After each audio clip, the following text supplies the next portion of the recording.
parte de la información de esta mañana que nos va a llevar directamente ahora a hablar de la situación actual de este coronavirus en nuestro país y sobre todo viniendo a la ciudad de Necochea. Y para eso tenemos muy amablemente del otro lado de la línea a Ruth Calle. Ruth, ¿cómo andas? Muy buenos días, gracias por atendernos. Buenos días, Juan, ¿cómo están? Bien. Bueno, tuvimos novedades anoche con la conferencia de prensa de Santiago Cafiero y Carla Bisotti, y enseguida de eso, a raíz de la razón de los casos, estos datos que se dan y de la incidencia, se dio a conocer el dato de 45 lugares, claro, donde la situación es más preocupante, digamos, y nos encontramos con la ciudad de Necochea dentro de ese listado. Esto tiene que ver por la razón de los casos, que es el aumento que se ha dado si comparamos los últimos 14 días con los 14 días anteriores directamente. Claro, exactamente. Es la misma cuenta que se hace siempre en relación a, es la suma de las 2 semanas en relación a los últimos 14 días divididos los anteriores. Bien. Ahí se da la incidencia y la razón también es un número que es entre 0 y 1 siempre, y digamos, Necochea, digamos, tendría más cerca de 1 el índice. Entonces están considerando que esto de la peligrosidad tiene que ver con, en su momento, lo de las fases, no sé si te acordás. Sí.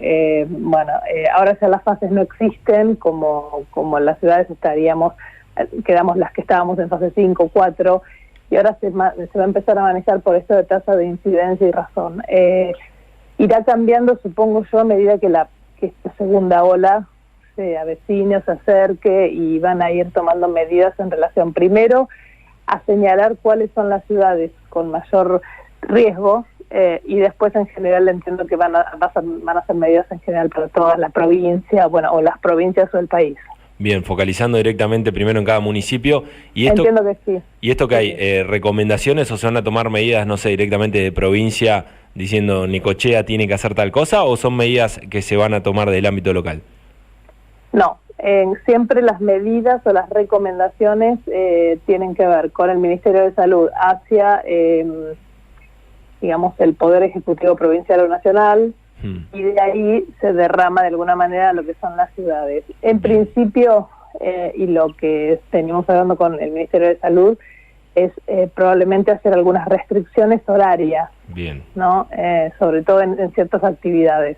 Bien. Y después, si la situación epidemiológica se agrava, seguramente haya restricciones a algunas actividades. Entiendo que una restricción total y una cuarentena como antes va a ser muy difícil, y la idea no es apuntar a eso. Pero bien, sí me parece interesante que el Ministerio de Salud pueda salir a decir estas cuestiones antes de Semana Santa, que sabemos que las 2 semanas o las 4 semanas posteriores a Semana Santa va a haber una subida importante de casos. Bien. Entonces, poder salir a decir cuáles son las ciudades que están en mayor riesgo epidemiológico, poder señalar, poder refrescar también en la población que hay medidas que tienen que ver con lo individual y con la responsabilidad individual, me parece que es una buena medida.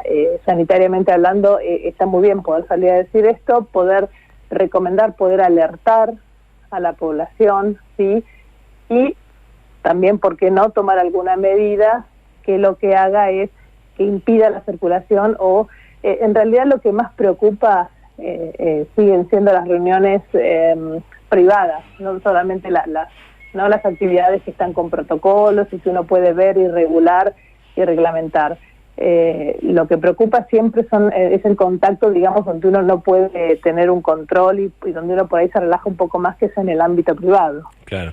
Estas restricciones que podemos llegar a esperar alguna para esta semana va a tener que ver o va a estar más relacionada a lo que pasó, imagino, durante el verano con algún tema horario y demás, sí, más parecido a eso que a lo que vimos el año pasado, ¿no? Sí, en principio va a tener que ver, a mi entender, o por lo que venimos charlando, nos vienen transmitiendo como información, va a tener más que ver con esto, digamos, primero restricción horaria, después supongo que restricción a alguna actividad, que eso ya sería más complejo también, porque bueno, volvemos siempre al tema de que se cruza lo económico y la vida de las ciudades y lo social, y bueno, y ahí se irá avanzando.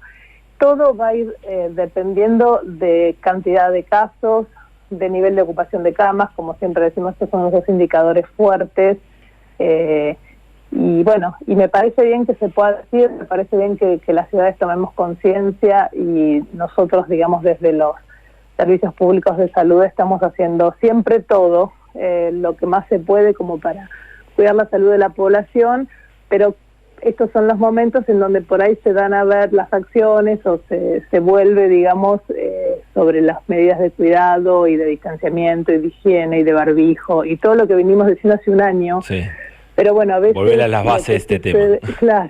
Claro, que en realidad las acciones tienen que ver, van siempre sobre los mismos ejes, en relación a la población, barbijo, higiene de manos, distancia social. Esto no cambió ni se modificó a nivel mundial ni con el tiempo. Y en realidad nosotros como acción sanitaria lo que seguimos es reforzando el sistema de salud, se aumentó hasta donde más se pudo la capacidad de todos los sistemas sanitarios, se reforzaron las unidades de terapia intensiva y se siguen armando dispositivos hasta donde los sistemas sanitarios permiten, porque Bien. También hay una limitación y hay un techo. Nosotros lo que hicimos fue reforzamos lo que teníamos y ampliamos. Bien. Bueno, ojalá no nos saturemos. ¿Cómo es la situación actualmente? Tenemos 256 activos, sí. Pero ¿cómo es la situación en el hospital y con 13 personas que lo están haciendo su recuperación en el sector COVID? Claro, tenemos las personas en el sector de las 24 camas o 26, depende, digamos, a veces tenemos alguna cama inhabilitada por algún sospechoso que inhabilita la cama de al lado, porque no se le puede internar nadie al lado por la cuestión del contagio, digamos, Bien. Por si fuese negativo. De las 26 camas que tenemos hay 13 ocupadas, con personas con patología moderada, y de las 6 camas que hay en el sector, en la UCIM, COVID, digamos, en lo que es el sector COVID de la UTI, tenemos 4. Bien. En lo que es la terapia intensiva no COVID, de 6 camas tenemos 4 ocupadas al día de hoy. Bien. Esa es la realidad hoy a la mañana. Bien. Espera un segundo que... Sí. Entonces, estamos con el mismo nivel de ocupación de camas que hace varias semanas. Venimos con este nivel de ocupación de camas, pero probablemente cuando aumenten los casos aumente el nivel de ocupación. Y claro. De todas maneras estamos reuniéndonos justamente anoche también tuvimos una de las varias reuniones en la Secretaría de Salud con todos los jefes de servicio, con todos los directores de hospital y con, la gente de atención primaria y los médicos, digamos, que están trabajando hace tanto tiempo con sector COVID y empezamos a pensar estrategias como la vez anterior, a ver qué posibilidad cierta en el sentido de que tengamos la unidad de terapia, que sea la cama, el monitor, el respirador, la bomba y el personal para que la pueda atender, porque no tiene ningún sentido que yo amplíe a 30 camas de terapia y no tengo gente que la pueda atender, claro. ¿No? Porque la realidad de los distritos es, tenemos los terapistas que tenemos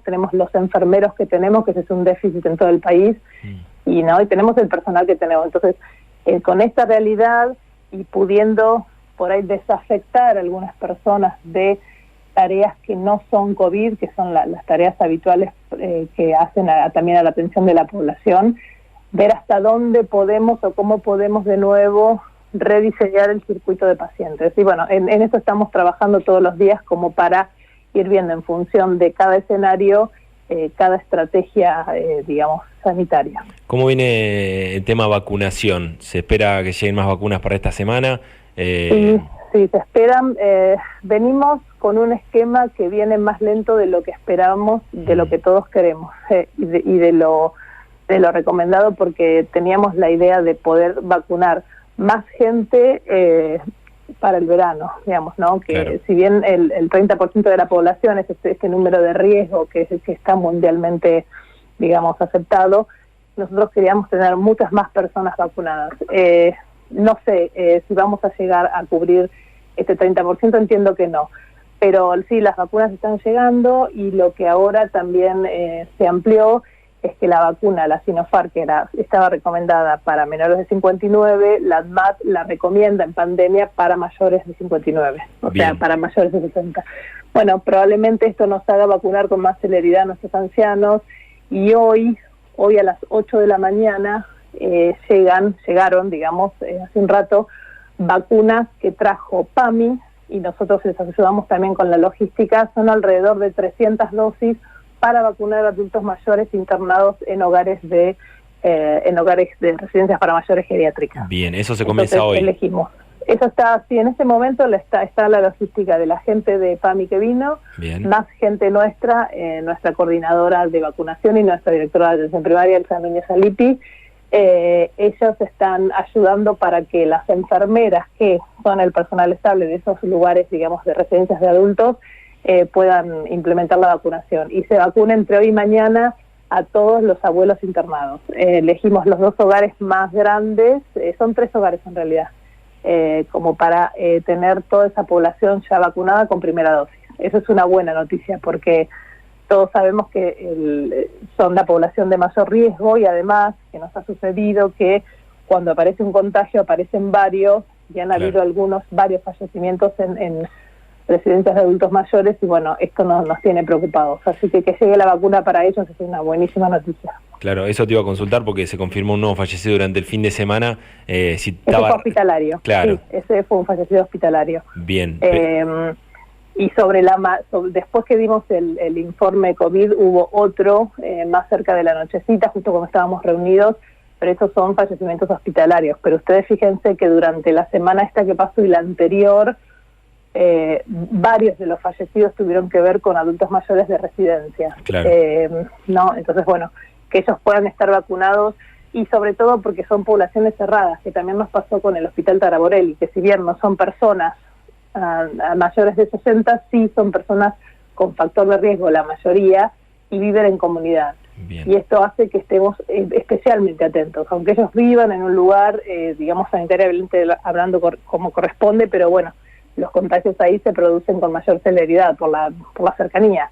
Bien. Entonces, bueno, que esté ya vacunada toda la población del Taraborelli, que ya lo hicimos, y que hoy, entre hoy y mañana, haya 3 hogares, digamos, con mayor población vacunados, es una buena noticia para nosotros. Sí, y es el objetivo principal de la vacunación también de este tema de la mortalidad, ¿no? Que vaya Exactamente, reducir la mortalidad, poder vacunar a las personas con mayor factor de riesgo, y bueno, nuestros adultos mayores lo son.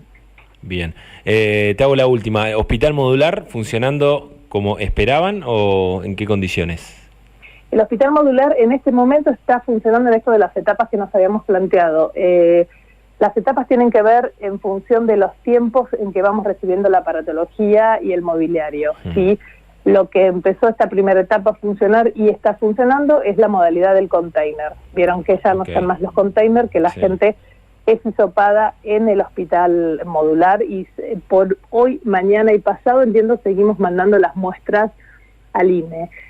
Eso es una de las cosas que faltaban, ¿no? Que poder hacer los testeos rápidos acá. Claro, tenemos los NeoKids, tenemos toda la aparatología, ya montamos el laboratorio adentro del hospital modular, que realmente es un laboratorio excelente y con un diseño sanitario acorde a lo que corresponde, pero nos faltan un par de insumos que entiendo que yo no sé si antes del fin de semana largo lo vamos a poder implementar, pero seguramente la semana que viene ya vamos a estar testeando nosotros acá en Necochea, en el modular. Bien. Esa es nuestra segunda etapa. Y la tercera etapa tiene que ver con qué destino le vamos a dar, que eso es uno de los temas que también estuvimos trabajando ayer entre todo el grupo, digamos, de jefes de servicio y todos mis funcionarios, cuál es el mejor destino previendo esta segunda ola de las camas de internación que tiene el hospital modular. Okay. Está bien que son 12 camas, 3 en el shock room y después tienen 9 más en un sector de aislamiento. Entonces, en función del rediseño y de la distribución y de la circulación de pacientes COVID y no COVID por el Ferreira, vamos a ver hoy cuál es el mejor destino. Cuando termine la pandemia le daremos otro, lo refuncionalizaremos. Pero bueno, no nos queremos adelantar ni apresurar en la medida sanitaria porque esto es en función de qué cantidad de pacientes van apareciendo, cuántas internaciones y qué nivel de ocupación de camas tenemos. Bien, entonces la buena es la de los testeos para la semana próxima, digamos, esperamos poder hacerse en el hospital. Yo creo que va a ser la semana próxima casi con seguridad, porque estos insumos no dependen de nosotros que nos lleguen, pero ya estaban, digamos, prontos a venir. Así que con esos insumos acá en Necochea, que son insumos críticos, que son insumos que en pandemia cuesta conseguir porque hay proveedores que no los tienen, no son importados, bueno, empiezan todas estas cuestiones que también hicieron que se atrasen las licitaciones de provincia y de nación en relación al modular, y la aparatología empezó a llegar por ahí en tramos o en etapas, pero bueno, lo importante es que la podamos tener y que nosotros podamos en etapas empezar a hacer funcionar el modular, que es lo que nos va a descomprimir muchísimo, y la gente va a tener resultado en el día. Y otro dato importante es que nosotros vamos a tener antes el destino del paciente, cuál va a ser. Si no tiene COVID, puede ser Hospital Irurzun, sector no COVID, Hospital Ferreira, o bueno, si nosotros confirmamos que tiene y requiere internación, también estamos tomando una medida acertada, porque a veces hemos tenido, que es lo que nos sucede cuando tarda un resultado, un paciente un día y medio esperando en sector COVID aislado y era un resultado negativo, pero no lo podíamos saber de antemano. Claro, bueno, son grandes avances comparado con cómo nos había agarrado la primera ola, digamos, con esta segunda ola que ya está empezando. Sí, eso justamente hablábamos ayer y coincidimos todos los del equipo, todos los jefes de los servicios, que esta segunda ola nos agarra en otra situación. Estamos parados en otra posición por varias razones. Es una mejor situación en el sentido sanitario. Inclusive ayer hablando con el jefe de servicio de clínica médica, el doctor Luisati, que se ha puesto, digamos, el servicio al hombro y la pandemia, y todo su equipo de médicos clínicos, y con ellos coincidíamos que la agilidad que ellos ahora tienen para evaluar pacientes, para tratar los pacientes y para saber a qué lugar van un año antes, esta práctica no la teníamos. Ellos en particular que los atienden y el sistema en general. Entonces probablemente el año pasado lo que hicimos fue intentando siempre uno por ahí pensar en el peor escenario, viendo las fotos siempre de Europa o de América del Norte. Lo que uno trató de hacer fue armar dispositivos siempre asesorados por ahí por los epidemiólogos o por los infectólogos, digamos, de la provincia, por ahí dispositivos que no fueron usados. Un ejemplo te doy: cuando armamos el tema de los hoteles, digamos, de las camas extrahospitalarias, nosotros pensábamos que íbamos a usar, nosotros tenemos en el Distrito de Necochea 240 camas preparadas, y no usamos ninguna. Para el verano tuvimos los centros turísticos para alojar a turistas COVID positivos, que teníamos posibilidad de alojar a 40. Y tampoco las utilizamos. Tampoco se recibió a nadie afuera, ¿no? Porque había sido tema del consejo, que había tanto debate con eso. Hubo un solo paciente internado grave que se recuperó, que era turista. Bien. Después nosotros los datos que hemos tenido de turistas positivos han vuelto a la casa, pero han sido muy poquititos. Entonces, bueno, a esto iba, como que hoy nosotros tenemos dispositivos: el teléfono para consultas de coronavirus, el teléfono de positivos, que son la gente positiva que tiene algún síntoma que llama, el seguimiento de los pacientes positivos, la evaluación de los pacientes que viven en su domicilio, pero los evaluamos nosotros en el hospital, el sector COVID de críticos. O sea, hemos tenido una ganancia y un aprendizaje y una instalación de dispositivos, un entrenamiento del personal médico y no médico. Antes se gastaba muchísimo más en insumos, en EPP, digamos, en equipo de protección personal. Hoy, al saber utilizarlo, también estamos optimizando también los recursos, ¿no? Entonces, bueno, estamos mucho mejor, pero no sabemos cómo va a venir esta segunda ola en relación a contagios, ¿entiendes? Son como las dos cuestiones que hablábamos en la reunión de anoche. No nos agarra peor parados, nos agarra mejor con todo este aprendizaje, con todos estos dispositivos y con toda la ganancia sanitaria que hemos tenido. Pero bueno, puede no alcanzar porque en los mejores lugares del mundo no alcanzó, y ojalá nos alcance como fue la primera ola, ¿no es cierto? Vamos a hacer todo lo posible y vamos a generar todos los dispositivos necesarios a fortalecer los que ya tenemos, pensando el peor escenario siempre. El peor escenario posible que nosotros podemos, digamos, atajar como sistema del distrito de Necochea, ¿no es cierto? Ruth, fuiste muy amable esta mañana, te agradezco mucho la comunicación y te mando un abrazo grande. No, al contrario, gracias a ustedes, un cariño. Pasaba Ruth Calle, entonces secretaria de Salud de nuestra ciudad, dando un panorama actual sobre esta situación. Necochea encontrándose entre estos 45 lugares de nuestro país que están en mayor zona de riesgo con respecto al coronavirus por la cantidad de casos de las últimas semanas, confirmando un fallecido más, lamentablemente el número 72, y bueno, también hablando un poco de lo que es y cómo se prepara nuestro sistema de salud para esta segunda ola. Parte de la información en esta mañana, faltan 14 minutos para las 9, seguimos así.